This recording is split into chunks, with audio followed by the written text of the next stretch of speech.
મહિધરપુરાની લક્કડકોટ સ્થિત શ્રીજી હોસ્પિટલના પેન્ટ્રી રૂમમાં ગેસ લીકેજના કારણે વિસ્ફોટ થતા આસપાસના રહીશોમાં ગભરાટનો માહોલ સર્જાયો હતો.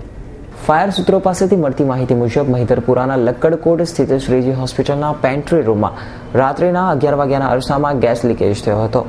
ગેસના ભરાવાના કારણે પ્રચંડ વિસ્ફોટ થયો હતો.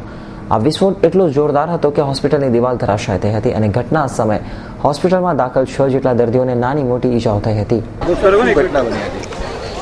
સાહેબ, આજે અમને કંટ્રોલમાંથી કોલ મળ્યો કૃષ્ણ ટોકીઝ સામે લક્કડકોટ, ત્યાં એક ડિસન્ટ હોટલ છે, ત્યાં ગેસ લીકેજથી આગ લાગી. અહીંયા ઘટના સ્થળ પર તાત્કાલિક ઘાંચીશેરી ફાયર સ્ટેશનની ગાડી, માંદરવાજા, નવસારી બજાર અને મુગલીસરાની આવી. પહેલાં અધિકારી અહીંયા પહોંચ્યા અને એને તરત કહ્યું કે અહીંયા બ્લાસ્ટ થયો છે, પરંતુ ડિસન્ટ હોટલની પણ શ્રીજી હોસ્પિટલમાં જનરલ હોસ્પિટલ છે, એમાં બ્લાસ્ટ થયો છે.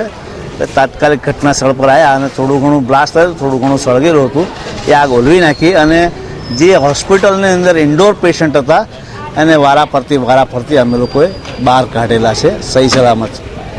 પ્રાથમિકમાં બ્લાસ્ટ શાનો હતો અને કેવી રીતે? પ્રાથમિકમાં અમને અંદર પહેલાં એન્ટર થયા એટલે દિવાલ જ્યાં પડી, આપણે ત્યાં જોયું છે, ત્યાં દિવાલ પડી. અમે પહેલાં તો ત્યાં જ તપાસ કરી કે આની અંદર કોઈ દબાયેલું કર્યું નથી. એ તપાસ કરી તો કોઈ દબાયેલું જણાતું નહોતું, પરંતુ બ્લાસ્ટ એવું લાગે છે કે ગેસ લીકેજના કારણે બન્યું છે અને ગેસ લીકેજ હતું. લીકેજ સિલિન્ડર અમે બહાર કાઢેલો છે.